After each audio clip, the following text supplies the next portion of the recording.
College का आखिरी दिन था। अवनी अपने ही ख्यालों में गुम उदास सी कैंटीन में बैठी थी। तभी श्रेया उसे ढूंढते हुए वहां आ पहुंची। तू यहाँ है और तुझे ढूंढते हुए मेरा 2 किलो वजन कम हो गया। तुझे पता भी है कितनी देर से ढूंढ रही हूँ तुझे, लेकिन तुझे क्या पता है, वहाँ ऑडिटोरियम में सारे गेस्ट आ चुके हैं, सारे स्टूडेंट्स वहीं पर हैं, सिवाय तेरे। अब चल जल्दी। लेकिन अवनी को जैसे श्रेया की बातें सुनाई ही नहीं दे रही थी। क्या हुआ तुझे? तू सुन भी रही है मेरी बात? श्रेया ने अवनी के सामने हाथ हिलाते हुए कहा। तभी अवनी का फोन बजा। कॉलर का नाम देखते ही अवनी के चेहरे की खोई रौनक लौट आई। वो झट से फोन लेकर साइड में चली गई। हेलो, कहाँ थे? कब से इंतजार कर रही थी। इतने बिजी हो कि मुझे भी भूल गए। जानते हो ना, तुम्हारी आवाज सुने बिना मेरा दिन शुरू नहीं होता। अवनी की आवाज हालांकि उस तक नहीं पहुंच रही थी, लेकिन फिर भी श्रेया को समझते देर नहीं लगी कि किसका फोन है। थोड़ी देर बाद जब अवनी ने फोन रखा, तब श्रेया ने ताना मारते हुए कहा, हो गया तेरा दिन शुरू, हो गया तेरा मूड ठीक। अब चल जल्दी, वरना तेरी वजह से सबसे लास्ट वाली सीट मिलेगी। श्रेया अवनी को लगभग घसीटते हुए लेकर गई। हॉल में पहुंचते ही दोनों का सर चकरा गया।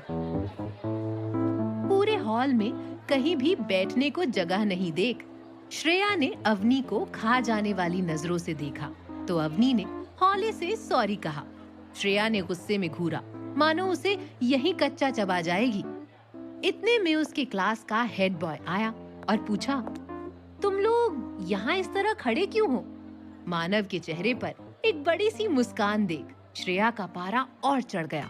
वो क्या है ना आदि मानव, हम लोग यहाँ योगासन कर रहे हैं, स्तंभासन। दिखता नहीं तुम्हें यहाँ कोई सीट खाली नजर आ रही है क्या? आंखें दान कराए हो क्या कहीं पर? श्रेया का सारा गुस्सा बेचारे मानव पर उतरा।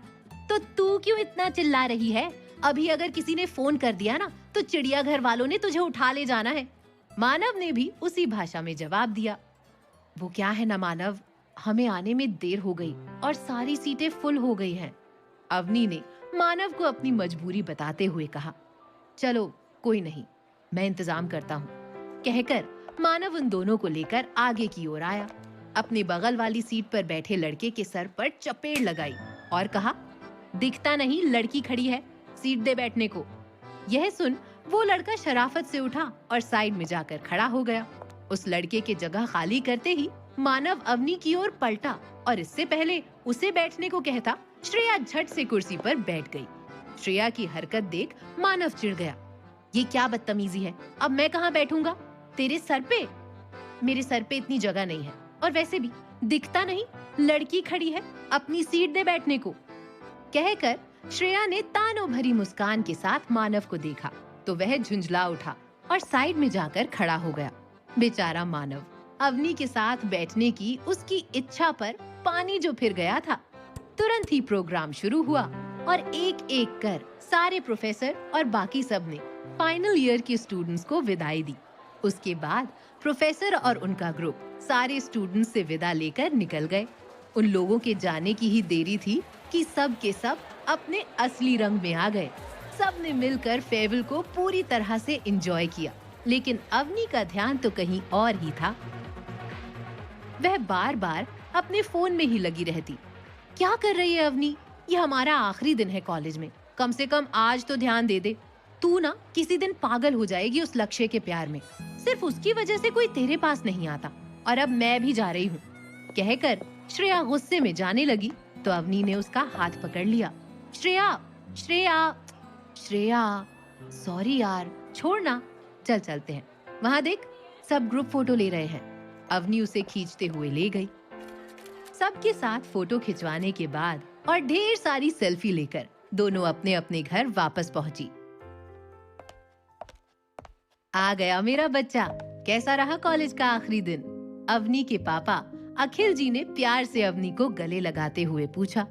बहुत अच्छा पापा, सबने बहुत एंजॉय किया, अवनी ने चहकते हुए कहा। तो अब आगे क्या करने का इरादा है? अखिल जी ने पूछा। आगे क्या करना है? बस अब एक अच्छा सा लड़का देखकर इसके हाथ पीले करने हैं। अवनी की मम्मी कंचन जी ने चाय की ट्रे टेबल पर रखते हुए कहा। शादी की बात सुनकर अवनी घबरा गई। क्या आप भी कंचन जी, अब वो पहले वाला जमाना नहीं रहा। अब तो लड़कियों का अपने पैरों पर खड़ा होना सबसे ज्यादा जरूरी है। इसलिए पहले नौकरी, फिर शादी। और वैसे भी अभी हम अपनी एक बेटी की शादी की तैयारी कर रहे हैं, दूसरी की बाद में सोचेंगे। अखिल जी ने अवनी की साइड लेते हुए कहा। हाँ, और वैसे भी दी की शादी के बाद कोई तो होना चाहिए जो उनकी बुटीक को संभाले। अवनी ने इठलाते हुए कहा। बिल्कुल भी नहीं। खबरदार जो किसी ने भी मेरे बुटीक की तरफ आंखें उठाकर भी देखा तो, अगर करना है खुद के दम पर कुछ कर या फिर कोई जॉब ढूंढ, लेकिन जो भी कर खुद कर, ताकि सारा क्रेडिट तुझे मिले। काव्या ने हल्के गुस्से में कहा। तो अवनी का चेहरा उतर गया। ठीक है, मैं कुछ और सोचूंगी, अवनी ने कहा और अपने कमरे में जाने को हुई तो काव्या ने रोकते हुए कहा। अवनी।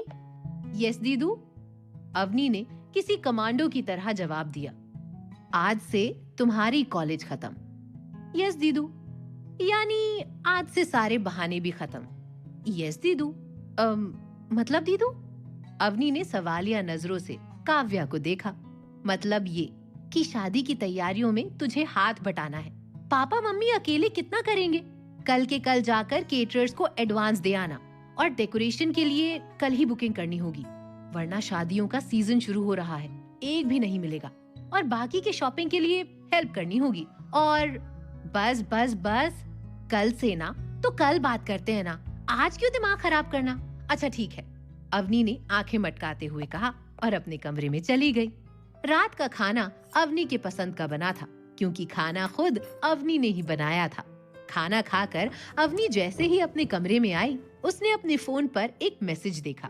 वो मैसेज लक्ष्य का था, जिसमें लिखा था, अब से मैं तुम्हें कांटेक्ट नहीं कर पाऊंगा। आगे एग्जाम की तैयारियों में मुझे मौका नहीं मिलेगा और मेरा मन ना भटके, इसलिए अब से फोन बंद। और इसलिए ये मेरा आखिरी मैसेज। इसके बाद मैं सीधे तुम्हें तुम्हारे घर पर ही मिलूंगा। मेरा इंतजार करना। Love you and miss you. तुम हर बार ऐसे ही करते हो। Love you to. अवनी ने प्यार से उस मैसेज को चूम लिया, मानो वह फोन नहीं लक्ष्य हो। फिर सोने चली गई, लेकिन नींद नहीं आई। आज कॉलेज का आखिरी दिन था, वही कॉलेज जहां वो और लक्ष्य पहली बार मिले थे 3 साल पहले। उस वक्त सीनियर होने के कारण लक्ष्य ने अवनी की रैगिंग की थी। एक वो वक्त था जब उसे लक्ष्य की शक्ल भी देखना पसंद नहीं था, और एक ये वक्त है जब उसे देखे बिना या उसकी आवाज सुने बिना उसे चैन नहीं मिलता। उन ख्यालों में गुम अवनी को कब नींद आ गई पता ही नहीं चला।